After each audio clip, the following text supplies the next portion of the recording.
Hi. Hi. Hi, how are you? Yeah, all good. How are You you? good? Thank you so much for Yeah, joining, especially on such a special day like Earth Day. So it's great to have absolutely. Yeah, I was here. I was just trying to connect on the computer. It didn't work. And I had the bad idea to answer my phone under the shower you. this Oh, morning. And I think it messed up my phone. So that's what's up. How are yeah. you? Yeah, all good. All good. It's great to have you here. So thank you so much for joining. Cool. Yeah, you're welcome. No problem. My Cool. pleasure. People were sending positive vibe for this to work. Everyone was really looking forward to It's it. So working, guys. It's it's working. working. Hi, everybody. Thank you. The whole family's here. Hi, family. Cool. So let's get into this. So again, thank you for being here, especially on such an important day like Earth Day. Yes. So like I'm vegan and environmentalist myself, so I'm really amazed and inspired by your work as individual and as a band to help preserve our precious earth and everything you do, your initiative, and especially bringing visibility to issues that media, that the usual media try to not give so much visibility to. Yeah. So yeah, could you tell us a bit about Operation Amazonia for the people that might not be aware of your initiative? Yeah, we released a song called Amazonia a few weeks ago. Time flies. A month ago? I don't know. Is it a month ago? I think so already. And with the release of that song, we decided to do something for the Amazon forest, and we decided to dig and make sure we were going to do something that we could understand, because very often when you start a charity or something, you have to rely on other people and you're not quite sure what's going on. So we did our homeworks and met with activists, people that dedicate their whole lives to that and to understanding the problem of the Amazon that we're all aware of, but it's sort of there's a blur around it. And I was always growing up very sensitive to this idea that the Amazon forest was disappearing. And so I got really lucky and got to meet some of the leaders, the indigenous leaders that live in the forest. And by talking with them, we understood that there was things that we could do to help them to survive, to have a better life, and to have tools to defend themselves and to take care of themselves. Tools like cameras and drones and stuff like this. There's certain things and a certain knowledge that we have that could help them to defend themselves directly, and they feel quite lonely. I was surprised. I asked one of the indigenous leaders, so you must be receiving a lot of support from the artist communities or actors or the United Nations, and they said no, not that much. And in fact, last time somebody really tried to do something for us, it was Sting in the 1990s. So I was quite shocked by that. But again, I was talking to one specific tribe at the time. We started by talking with a tribe that is in Mato Grosso do Sul, and it's the Guarani Kaiowás. And maybe they were a little left out when some of the help would go in the heart of the Amazon forest, where people wear feathers and more makeup, and therefore people are more sensitive to their cause. But there's a whole other dimension to it, and there's a lot of different tribes in this 300 about 300 tribes in the Amazon, and they're all victims of the ways of our Western societies and the destruction of the Amazon. We're part of this. That's what I really understand too, and I feel therefore that I have a responsibility to give back, and to do a little bit of work and then let this thing go and have a life on its own. And now people send instruments to our management. Sometimes I discover on the website, oh, these guys gave something, so it's a great feeling to be starting something that now is rolling, and Everyone wants to take part to it. yeah. And I think at this point we raised around $250,000, which is amazing. Our goal was 75,000 at first, so there's more money for other projects. There's a lot of different projects, and some of them I'm not even tuned in with them, because because the more money comes, the more things are possible, and I know it goes to the right people. So that's pretty rad. Yeah, definitely. That's amazing. And I've seen you had so many great artists helping with this project, like, you know, giving unique items for your fundraising. And I feel like that's a strong message for, like, to see the rock and metal community coming together. Like, it gives such a message of unity. Yeah. Yeah, I So, think it's important. You know, it's what humanity needs. We need to be a little less scared, a little less worried for a future, and you know, stand tall. And we have power. We have energy. We can do things with power and energy. And even if we feel energy less and weak and powerless, we still have it. You know. yeah, definitely. And so you were saying, like, the process, like, involving this band, like you were saying some people were donating stuff without even like telling you, just doing it. Yes. But the beginning, was it like quite organic? Like, I was freaking out.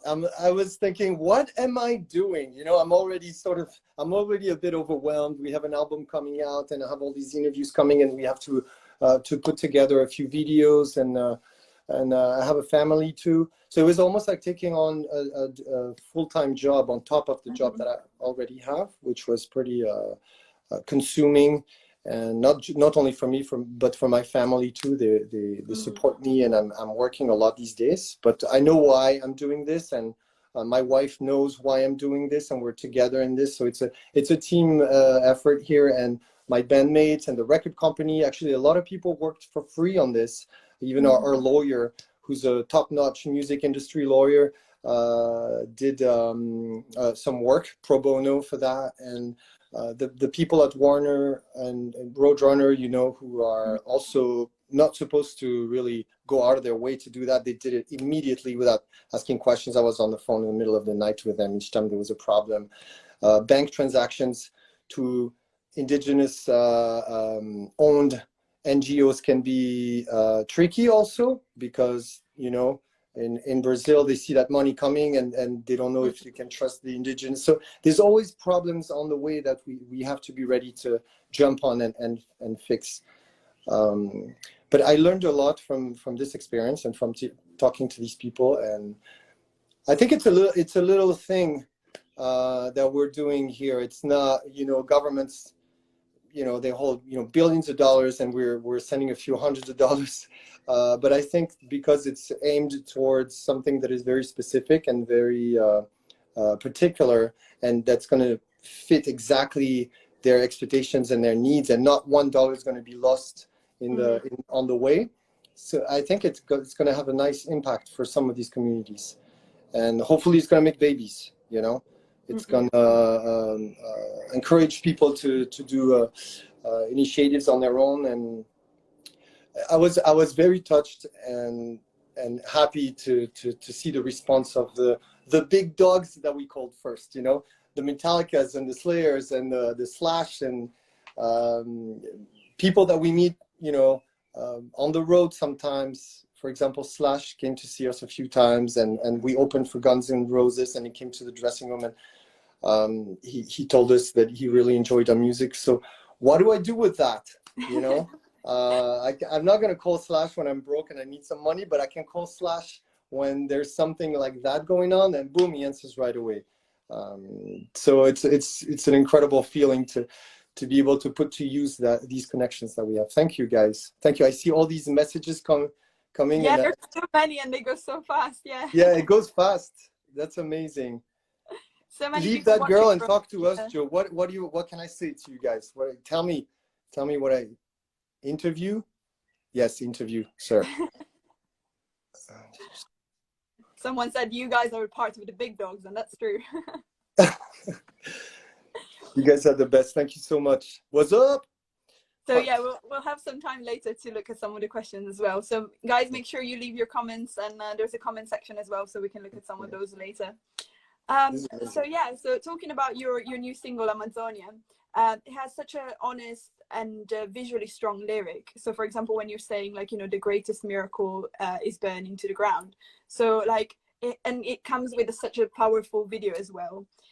What has been the feedback from your fans? Like, do you think they understood the message behind it, and how Totally. serious the issue is, Yeah, and how we I'm need to using. act now? Yeah. Yeah, I'm using the greatest miracle for lack of better words. I don't know how to describe and how to emphasize the importance of this forest. You know, there's one, you know, important rainforest on Earth that remains there, and that is, you know, that is doing its job of recycling and producing oxygen and being a shelter for all these species, plants and animals. And Yeah, it's our responsibility, it's our duty to protect. And the song is quite simple, but because when we were writing this song, we had something in mind, and we wanted to create an atmosphere and a vibe rather than an avalanche of riffs and complicated, you know, technical demonstrations. And I think it fits the purpose. There's something serious about it, and mono note for the most part. There's one note, you know. Half of our discography is one note anyway. You know, it's the lowest note we can get on our guitars. Like that's our favorite one.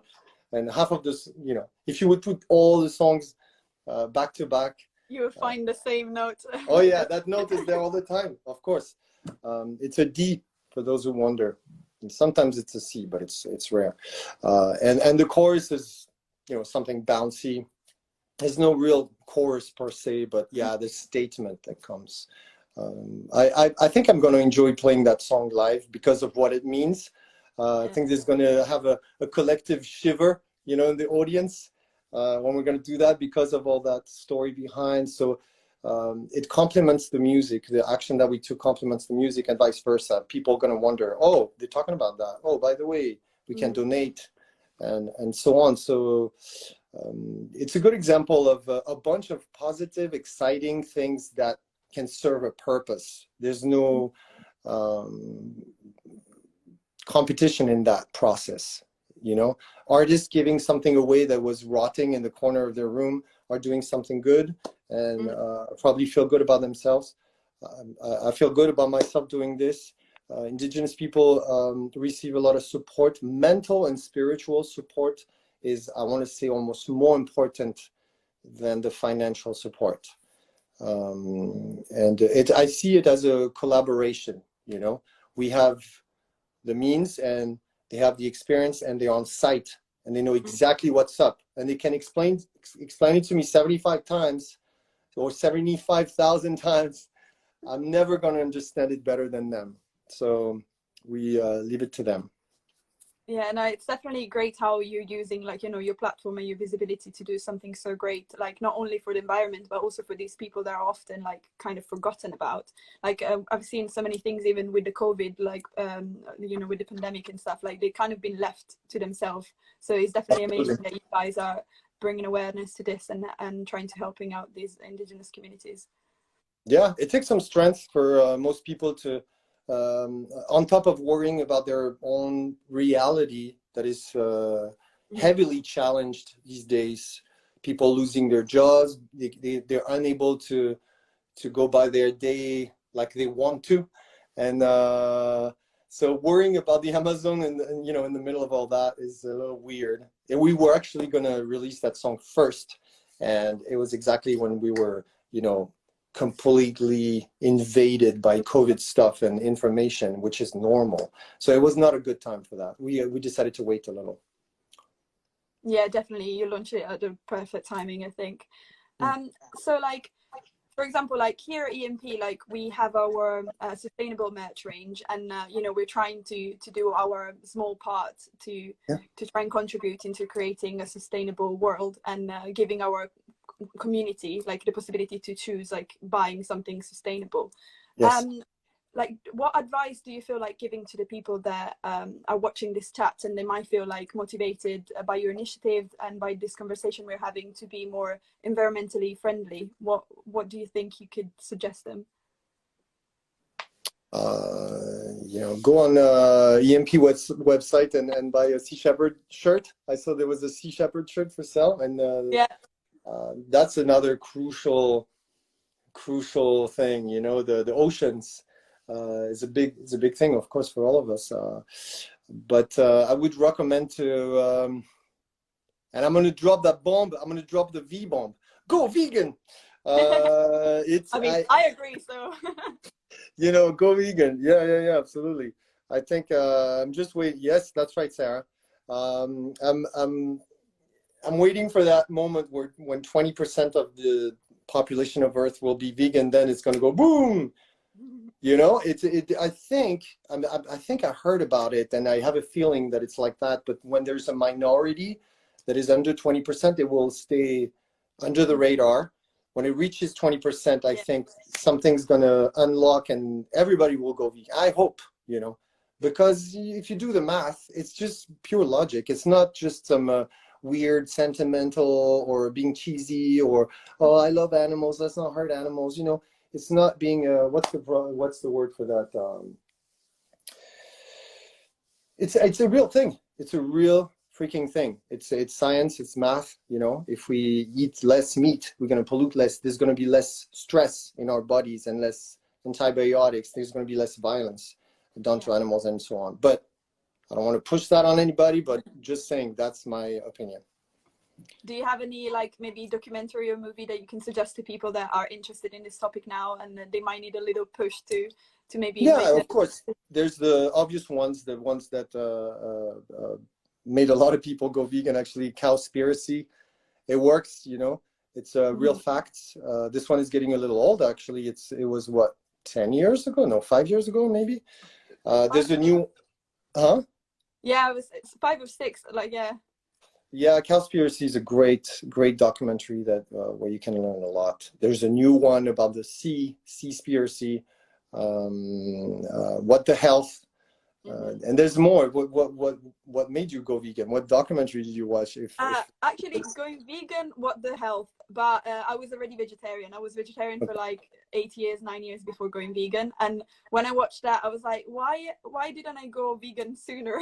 Yeah. Me too. I feel bad that I waited until my 30s to take that path, because it feels good. It feels good. I always had that guilt. I was aware that it was not the best thing to do for the environment to eat meat and stuff. And when I took that leap, and then when I decided to go vegan, it was a huge relief, and I felt lighter instantly in many ways. Also, I had problems, you know, to digest. I like to eat. I love to eat. And I would feel heavy after lunch, but since I went vegan, I'm never heavy. I just feel full of energy. And have you ever seen that meme of Leonardo DiCaprio like strolling down, be like, when you're vegan and you ate so much, but it was all like healthy, so you're like. Yeah, absolutely. It has a direct impact on the mood and your health. Yeah, for sure. Cool. So talking about new music now. So your new album Fortitude is coming out on April 30th. And, you know, like the singles you released so far got us really hyped. So we can't wait to hear the whole album, and especially to see it live. So could you tell us a bit about it? And I'm really curious to know which song from the album you're looking forward to play live the most. Yeah, I read all the comments. I mean, I'm trying. I see, hi guys, hi everybody. This is amazing. People from all over. Is it 10 people, you know, posting a bunch of stuff, or is it like 1,000? What's going on? I have no idea. Like, oh yeah, it is more. 1,000 people watching. Over 1,000 people. Watching, Jesus yeah. Christ. Incredible. I never do that stuff. Come to Mexico, please. Yes, we will. As soon as possible. We love Mexico. We love you too.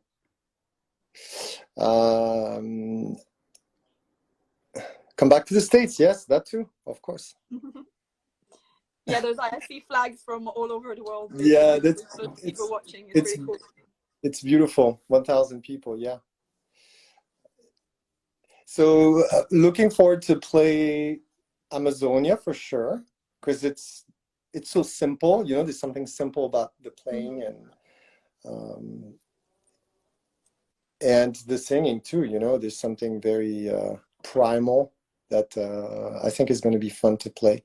I'm always a bit nervous about playing new songs, because they're a bit technical. I like to challenge myself in the studio with vocals, but then when it comes to play the songs live, I'm like, so how do I reach that note exactly? I don't know. So yeah, we'll see. We'll see. I'm a bit disturbed. All these comments and the interview at the same time. It's interesting. It's distracting you. Yeah. So your tour with Deftones is supposed to start this summer, COVID permitting, of course. Finger crossed. So how do you feel about hitting the road after the pandemic and after like so long? You know, at first I was happy to be home. Still happy to be home. But it's the first time I don't have to disappear the whole summer, you know, and leave my family behind. It's pretty sickening to leave like that when you have two kids, quite young. They're 6 and 9, almost 7 and 9. And each time I leave, I really feel, you know, sick in my stomach and sad, and I'm doing the wrong thing. It's the right thing to do, of course. I have to go to work and, you know, and promote the music and play for people and come back home with money and to pay the rent and the food. But still, it doesn't feel right, you know, something impossible. You're leaving like a piece of heart at home every time. Yeah, I'm gonna miss so many things, and, you know, important questions, important moments, and the physical contact with my kids is very, of course, super important. Any dad can understand that. So leaving for 6 weeks is hard. And I thought I would be able to bring them on tour sometimes a little more, but with school and all, it's very difficult. Yeah.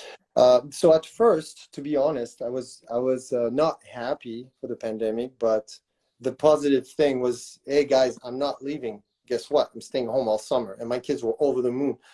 And I didn't miss touring at all because we toured so much, you know, so much that I started to lose a little bit, to lose my mind a little bit, and like, who am I exactly? You know, am I just a thing on the road that needs to drink a lot of water and fight AC, and I try to sing right and missing my kids all the time? So yeah, a whole year of being home was really necessary, I think. But now I'm starting to itch a little bit.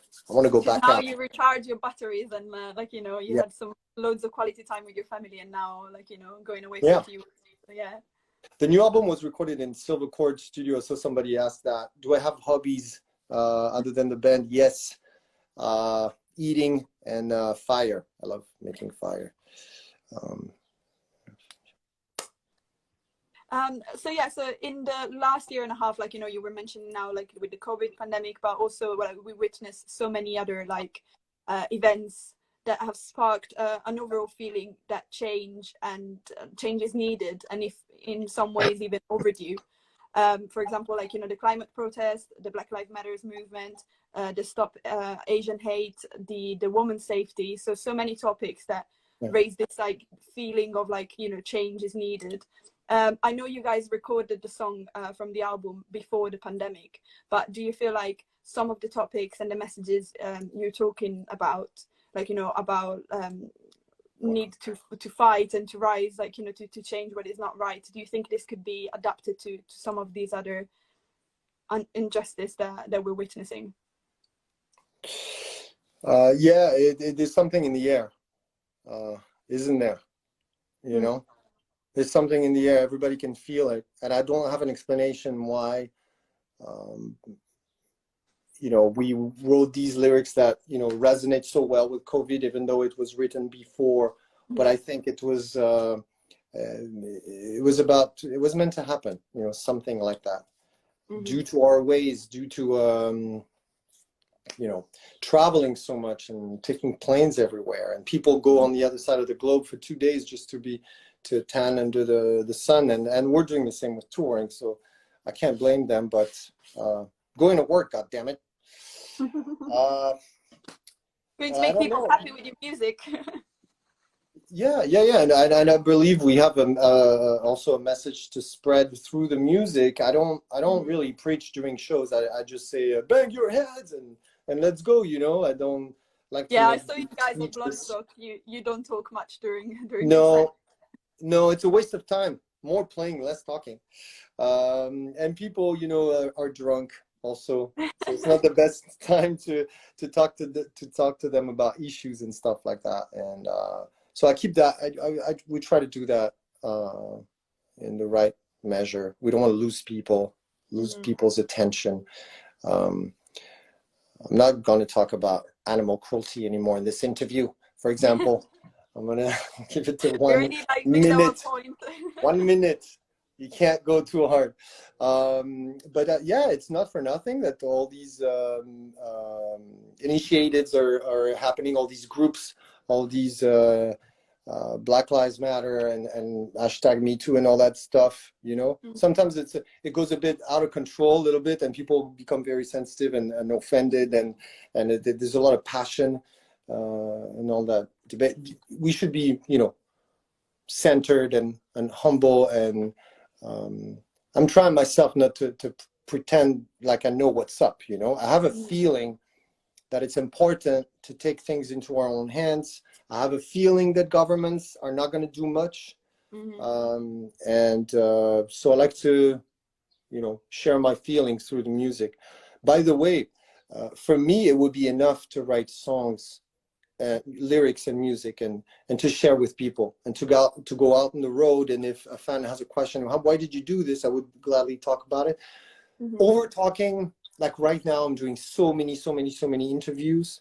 It's like spreading a little bit of butter over too much bread, you know. I have jam for 3 toasts, but I have to put it on 1,000 toasts, you know. I'm talking too much about all that. It's just everything is there. Everything is on the album. Everything. And if you read sometimes between the lines, you know. Can't wait to hear it then. Yeah. But I gotta do what I gotta do, you know, for everybody. I gotta be here and talk to you. Is that an Italian accent?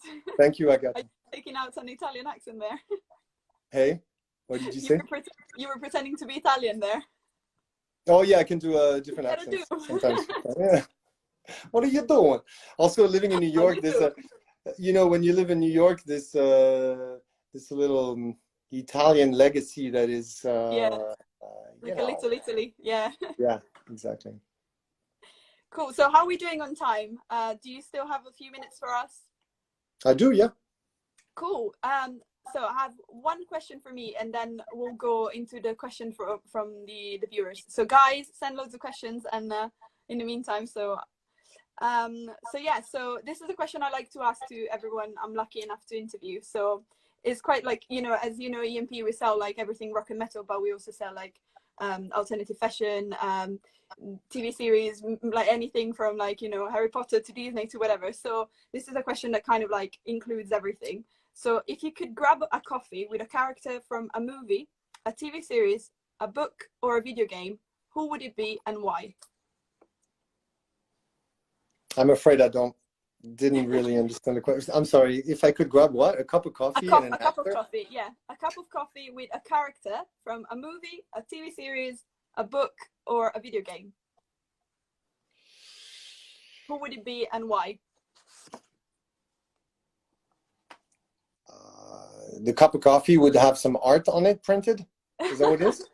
You can have it in like an art coffee. Yeah, I like. I had a. You know, I'd like a. Like literally, you know, go for a coffee and chat with a character from like somebody. You know, okay. Like, yeah. It's hard, huh? It's hard, but I would like to go with one of my old ancestors and find out. But it's not a movie. It's not a movie star. I don't even know my ancestors. I don't know. Well, I would say Paul Watson from Sea Shepherd. For me, he's the star. But I had lunch with him already, but I never had coffee with him. I'd like to have coffee and pick his brain about you know what's next for Sea Shepherd, for example. I like to follow these guys and what they're doing, and but yeah, I like to talk about Paul Watson as one of the true heroes of our time when it comes to environmental issues. You know, This is a great example of somebody who saw what was wrong at some point. There's a gap. And you know how our last song is talking about laws and aberrations with laws. For example, you know, regulations on whaling and fishing and polluting the oceans have been signed by 75 biggest countries on earth. And there's no law enforcement for these laws that are happening on the ocean.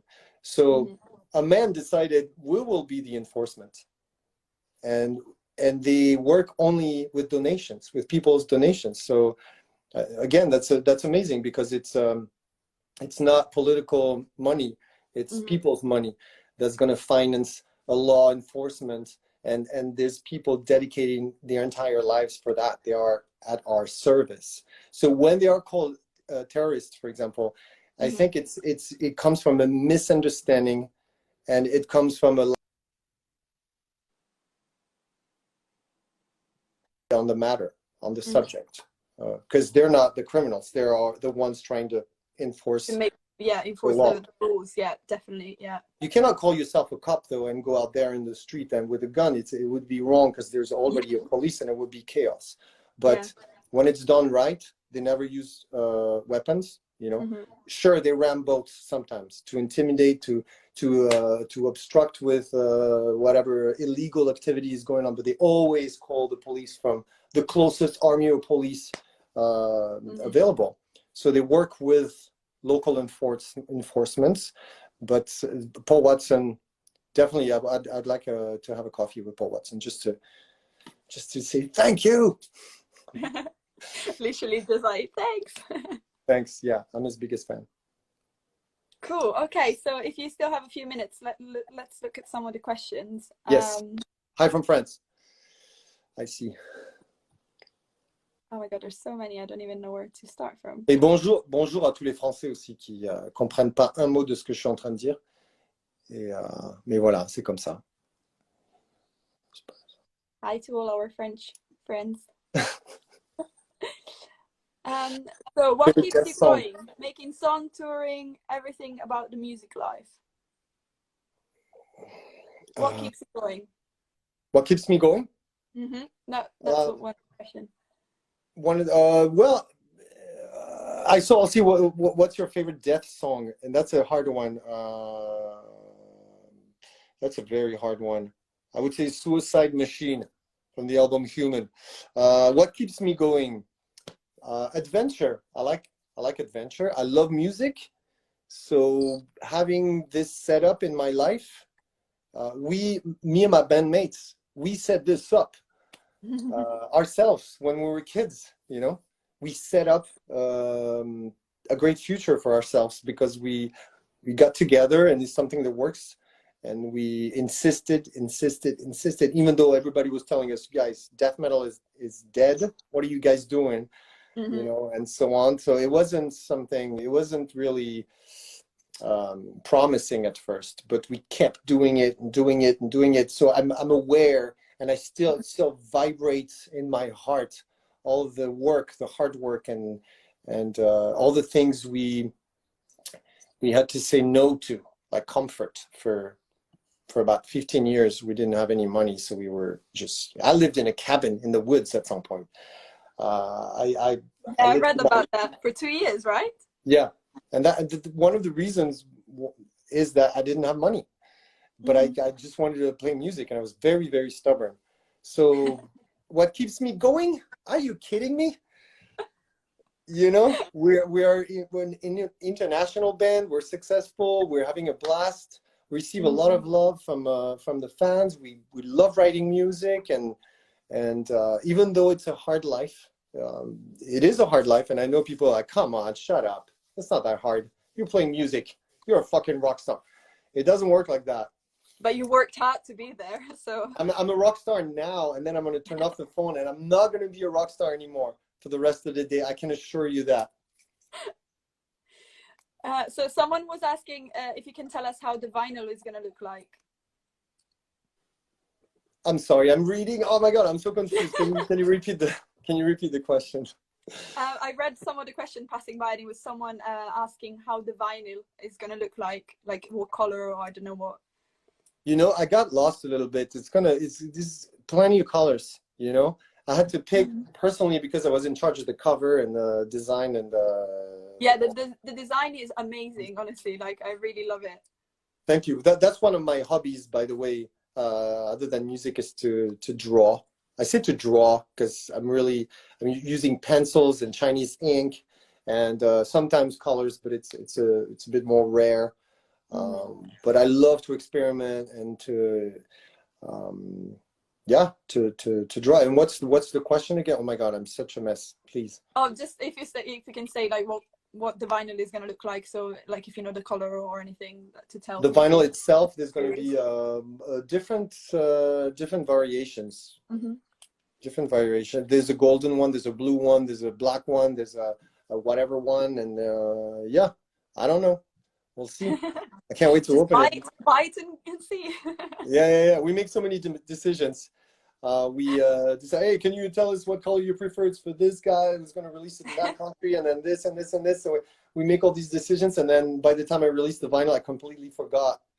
You know. So when you get it, it's a surprise for you as well. Yeah. I'm going to be surprised. I'll tell you. We can talk about this later when I receive the vinyl. I don't actually have the vinyl in my hands yet. You can do an unboxing when you get it. Yeah. Do you have any hidden talent? I can whistle pretty loud. Yeah, but I'm not gonna do that now.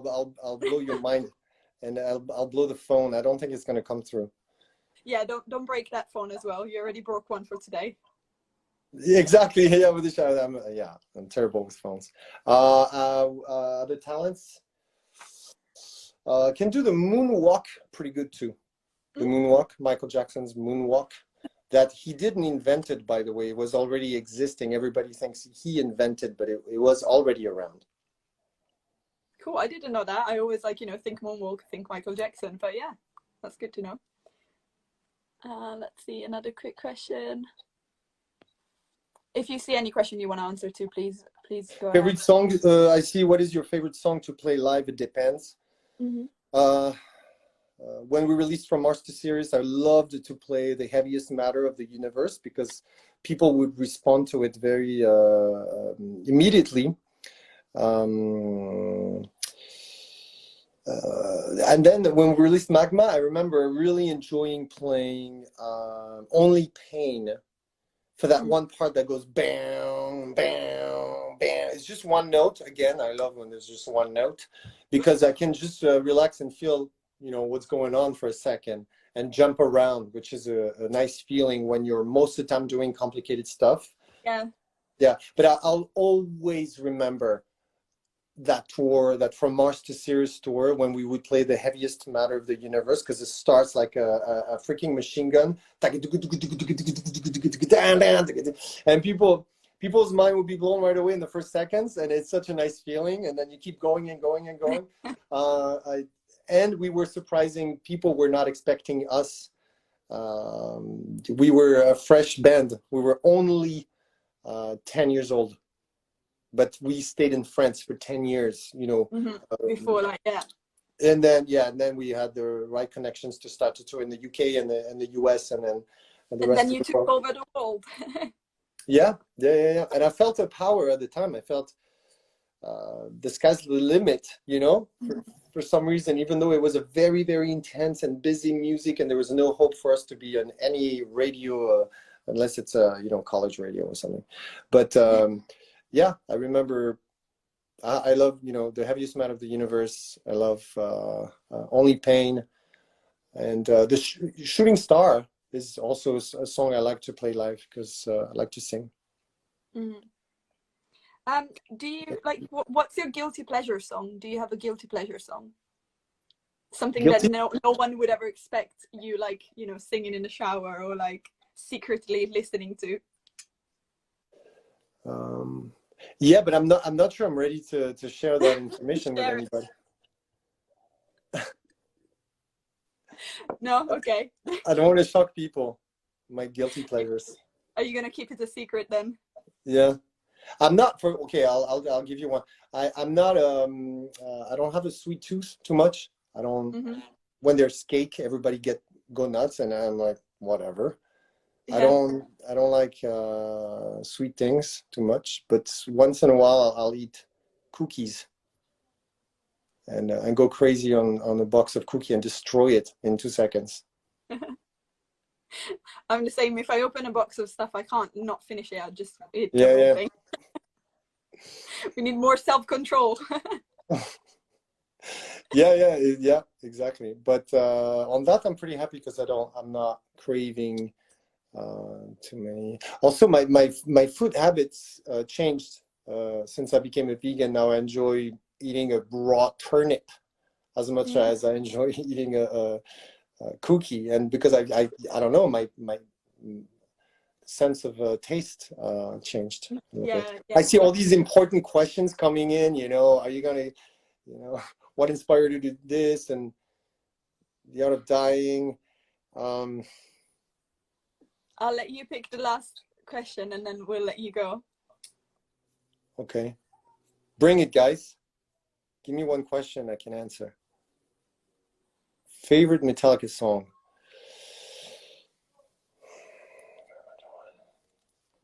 Anything from Master of Puppets is absolutely insanity. Disposable heroes. I don't even know how to pronounce that. The first one of the okay, Orion. Mm-hmm.